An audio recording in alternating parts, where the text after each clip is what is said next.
France ने जब recognise किया तो उसके बाद में अब कनाडा का तैयार होना तो एक सुर्खी बनता ही है, क्योंकि मैंने इस पर सेशन किया था आप लोगों के सामने कि ट्रंप को मैक्रोन ने कैसे चुनौती दी थी। लेकिन इसके तुरंत बाद ही ये अपन ने सेशन किया था 26 जुलाई को, 26 जुलाई के बाद 29 जुलाई तक पहुंचते पहुंचते ब्रिटेन भी साथ साथ आ गया और ब्रिटेन ने कहा हम भी फ्रांस के साथ साथ हैं, हम भी इसे मान्यता देंगे। किसको मान्यता देंगे? इजराइल को देश के रूप में मान्यता, वो सॉरी फिलिस्तीन को मान्यता देंगे। तो भाई ऐसे में कनाडा ने अब जो फैसला लिया है, इससे पहले यूके ये फैसला ले चुका है। फ्रांस ने शुरू किया, उसके बाद में यूके, उसके बाद कनाडा। भाई साहब ये तो अखंड बेइज्जती हो गई। बाकायदा कनाडा के पीएम ने आकर के कहा कि मैंने तो प्रधान उससे ट्रंप से बात भी कर ली है और बातचीत में उनको बता दिया कि सर हम तो मान्यता देने जा रहे हैं क्योंकि हमारे यहां पर स्थितियां विकट हो रही हैं। अब ये क्या है कहानी? क्यों अचानक फिलिस्तीन के समर्थन में, जबकि फिलिस्तीन ने कुछ किया ही नहीं, किसी तरह से आपको किसी मंच पर दिखा ही नहीं, या कहते हुए भी नहीं सुनाई गया कि हमें राष्ट्र के रूप में मान्यता दो, हमें पहचान दो। अचानक स्टेट ऑफ पैलेस्टाइन इतना सुर्खियों में क्यों आ गया? इसे ट्रंप का प्रभाव माना जाए कि ये सब लोग फ्रांस, ब्रिटेन, कनाडा चिढ़ चुके हैं ट्रंप से, इसलिए कह रहे हैं कि भाई अब तेरी पॉलिसी पर हम नहीं चलेंगे, अलग चलेंगे। और तुम्हारा जो है इजराइल के साथ में ईगो रहता है, तो ऐसे में बेटा इजराइल के साथ अगर रहो तो ठीक है, मतलब हम इजराइल को साथ रखते चलेंगे लेकिन फिलिस्तीन को मान्यता देंगे। ये सारी चीजें हैं। तो आइए ट्रंप की पूरी कहानी को समझने का प्रयास करते हैं कि आफ्टर ऑल ऐसा हो क्यों रहा है। हृदय परिवर्तन का कोई तो कारण रहा होगा ना, क्यों ये लोग अब हथियार डालने की तरफ बढ़ रहे हैं, ये लोग जिनकी समर्थन से ये सब चल रहा था। तो पहला कारण क्या है? पहला कारण खुद इमानुएल मैक्रोन है, क्योंकि उन्होंने जैसे जैसे अभी ट्रंप को झटका दिया तो उससे क्या है, इनका साहस बढ़ा, क्योंकि किसी एक को निकलकर आना था। देखो मैं आपको थोड़ा सा विश्व इतिहास के बारे में जानकारी दे दूं। सेकेंड वर्ल्ड वॉर तक भी अमेरिका कोई सुपर पावर नहीं था। फर्स्ट वर्ल्ड वॉर में तो कुछ नहीं था। फर्स्ट वर्ल्ड वॉर से सेकेंड वर्ल्ड वॉर के बीच में जब दुनिया में हथियारों की होड़ मच रही थी, फर्स्ट वर्ल्ड वॉर के अंदर जो असल मायने में विजेता थे वो ब्रिटेन और फ्रांस ही थे। ब्रिटेन और फ्रांस सेकेंड वर्ल्ड वॉर में झोंक दिए गए हिटलर की जिद के चलते जर्मनी से। ऐसे में ब्रिटेन और फ्रांस जीते हुए तो थे, लेकिन सेकेंड वर्ल्ड वॉर में युद्ध जीतने के बावजूद हार गए। कैसे? क्योंकि उन्हें युद्ध लड़ने के लिए अमेरिका पर आश्रित रहना पड़ा था, क्योंकि फर्स्ट वर्ल्ड वॉर में अमेरिका का कोई कंस्ट्रक्टिव कंट्रीब्यूशन नहीं था। ये एक सेफ बचा रहा था, सेफ हार्बर बन करके बैठा था। सेकेंड वर्ल्ड वॉर ने इसमें पैसे दे दे करके इनको युद्ध लड़ाया, बेचारों को इनको कर्जदार बनाकर युद्ध जिता दिया। युद्ध जीतने के बावजूद भी ये हारे समान कहलाए थे, क्योंकि अमेरिका इन पर तब भारी पड़ गया था सेकेंड वर्ल्ड वॉर के बाद। लेकिन दुनिया पर कईयों सालों तक, 200 सालों तक राज जो किया है वो ब्रिटेन और फ्रांस ने किया है। लेकिन ये जो नए नए निकल कर आए हैं अमेरिका वाले, जिनका ये जो 100 साल से लंबा इतिहास इनका चला आ रहा है, ये असल में इन लोगों को कहीं ना कहीं ईगो के रूप में तो हर्ट करता ही है। या लीडर हम हुआ करते थे, लेकिन वही वाली बात है, दो बिल्लियां झगड़ ली और बंदर रोटी लेके भाग गया, वो वाली हाल हो गया। तो ऐसे में खिलाफत तो इनके मन में पैदाइशी है। मतलब ये कहिए कि फ्रांसीसियों में अमेरिका के खिलाफ हमेशा ये भाव रहता है कि तुम लीड काहे ले रहे हो भाई, हम थे असली तो। अब ऐसे में फ्रांस ने ये करके भी दिखा दिया। जैसे ही ये करके दिखाया, गल्फ देशों में जो कि फिलिस्तीन के समर्थक हैं, खाड़ी देश सऊदी है, यूएई, कतर, ये सब लोग ये अचानक फ्रांस के समर्थन में आ गए। अब इसका मतलब क्या है? देखो थोड़े दिन पहले जब अपने ऑपरेशन सिंदूर चल रहा था, तब अब ट्रंप जो थे वो गल्फ कंट्रीज में आए थे, बढ़िया सारा पैसा उठाकर ले गए यहां से।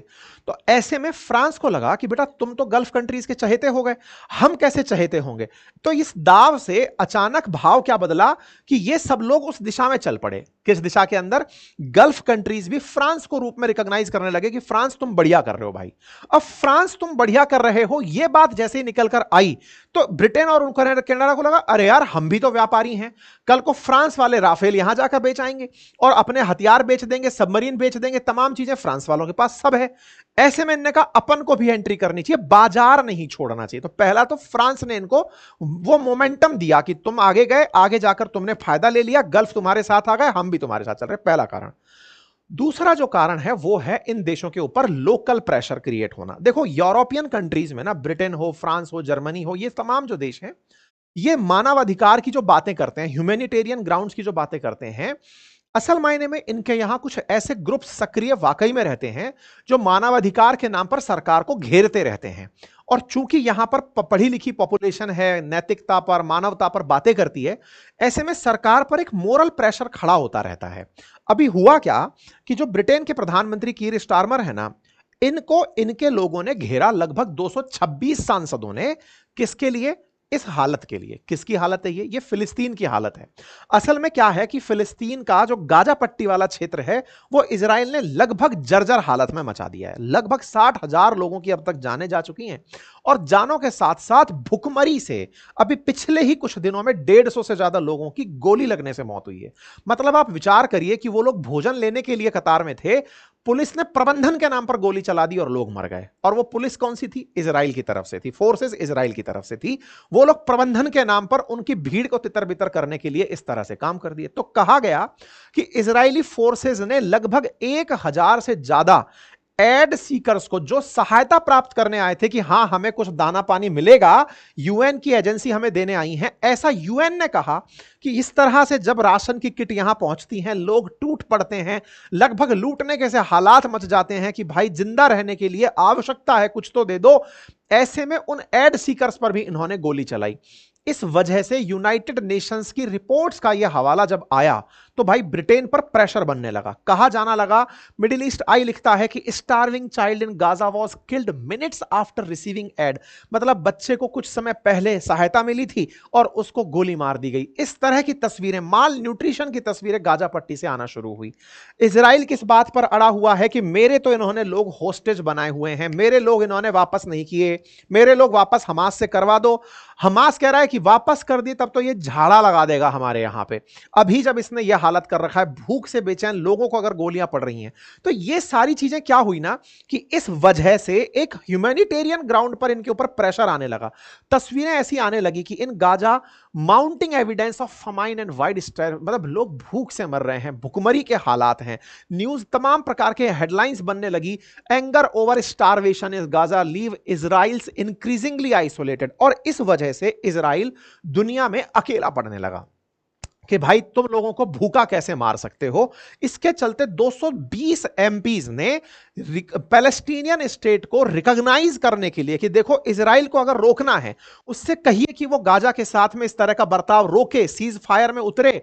अच्छा, अमेरिका खुद भी इस समय इनके साथ, जॉर्डन और इजिप्ट इनके साथ मिलकर के इजराइल से सीज फायर करवाना चाह रहा है कि भाई रुक जाओ, इसको अब परेशान मत करो।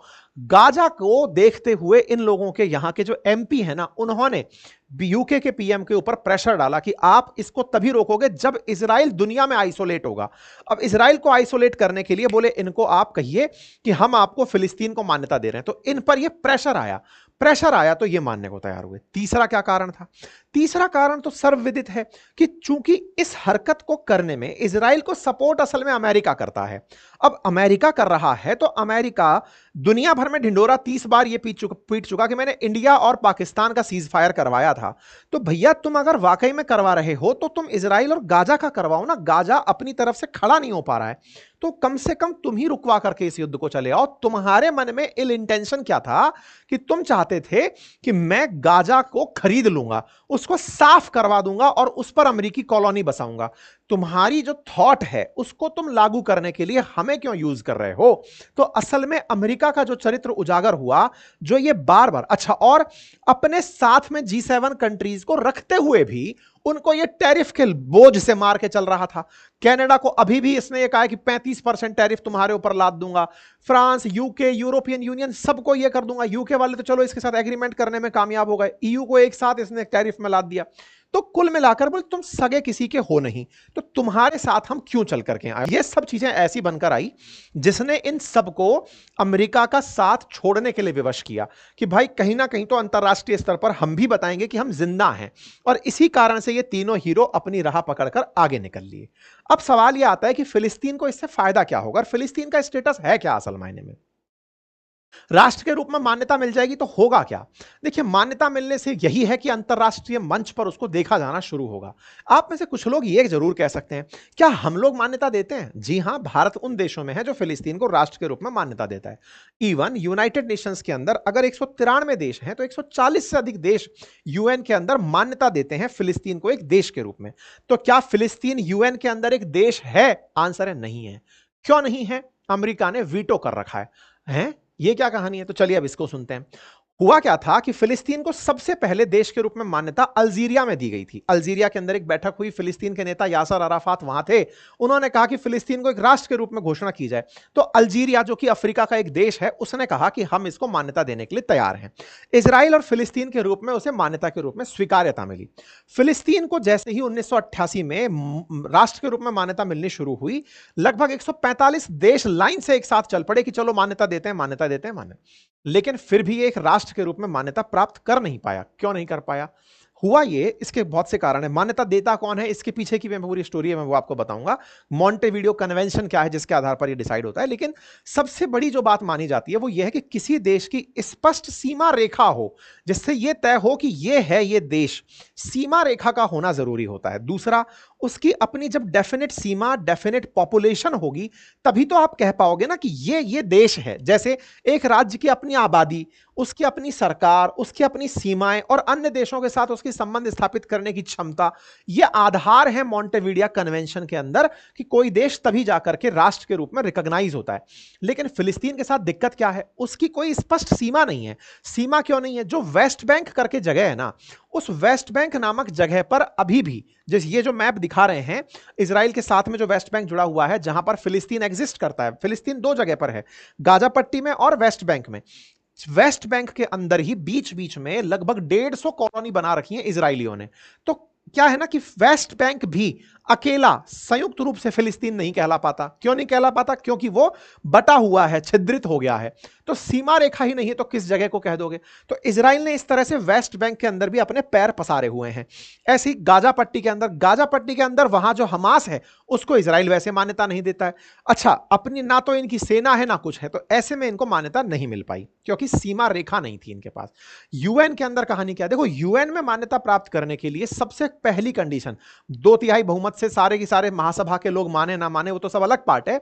जो वीटो रखने वाले 5 देश है ना, जिसमें ब्रिटेन है, फ्रांस है, अमेरिका है और चीन है और रूस है, इनमें से किसी को वीटो नहीं करना चाहिए किसी देश की मान्यता का।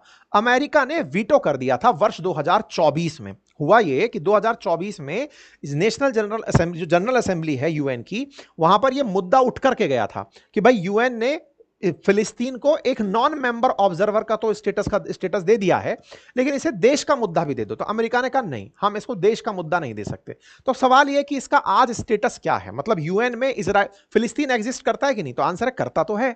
फिलिस्तीन करता है किस रूप में? नॉन ऑब्जर्वर स्टेटस के रूप में, कि भाई बैठा है, सदस्य नहीं है, मतलब देख सकता है, कार्रवाइयों में शामिल हो सकता है, यूएन की बैठकों में जा सकता है, लेकिन वोट नहीं दे पाएगा। क्यों नहीं दे पाएगा? अमेरिका नहीं चाहता। अमेरिका ने वीटो कर दिया। अमेरिका से पूछा क्या आप फिलिस्तीन को देश के रूप में नहीं चाहते? उसने कहा इजराइल से बातचीत कर लो, इजराइल से मामला सेटल हो जाए, मैं आपको मान्यता दे दूंगा। तो कुल मिलाकर यूएस ने 2024 में इसको देश बनने से रोक दिया। यूएन के अंदर मेंबरशिप तक नहीं दिलवाई गई इसको। तो ऐसे में अब सवाल यह है कि भाई इसको देश बनाने के लिए सबसे बड़ा व्यवधान क्या आ रखा है? इनकी कोई राजधानी नहीं है। राजधानी नहीं है। अब राजधानी के नाम पर ये क्या मानते हैं? यरूशलेम को ये राजधानी मानते हैं। लेकिन क्या हुआ ना, अमेरिका ने पिछली बार जब ट्रंप का कार्यकाल था, यरूशलेम को इजराइल की राजधानी घोषित कर दिया, जिस पर भारत ने इनकार भी किया। भारत ने अभी भी तेल अवीव को राजधानी माना हुआ है, लेकिन अमेरिका ने क्या कहा कि यरूशलेम इजराइल की राजधानी है। तो जो फिलिस्तीन वाले क्लेम करते थे, तो अब फिलिस्तीन की राजधानी कहां है? तो फिलिस्तीन अभी रामल्ला के अंदर अपना ऑफिस चलाकर बैठे हुए हैं। तो उम्मीद है कि अब आपको यह समझ में आया कि फिलिस्तीन का स्टेटस बड़ा ही फंसा हुआ सा है। वो खुद गाजा पट्टी और वेस्ट बैंक में बसा हुआ है, प्लस इजराइल के साथ में उसका कोई नेगोशिएशन प्रॉपर चल नहीं रहा है। तीसरा, अमेरिका कहता है कि तुम्हारे पास राजधानी नहीं है, तुम्हारी राजधानी दूसरी खोजो, उनके पास है नहीं।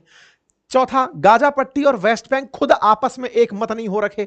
उधर हमास और इधर फतह आपस में झगड़े पड़े हैं। इधर अब्बास करके जो फिलिस्तीन के सो कॉल्ड राष्ट्रपति हैं, 2006 से वो चुनाव नहीं करवाए हैं।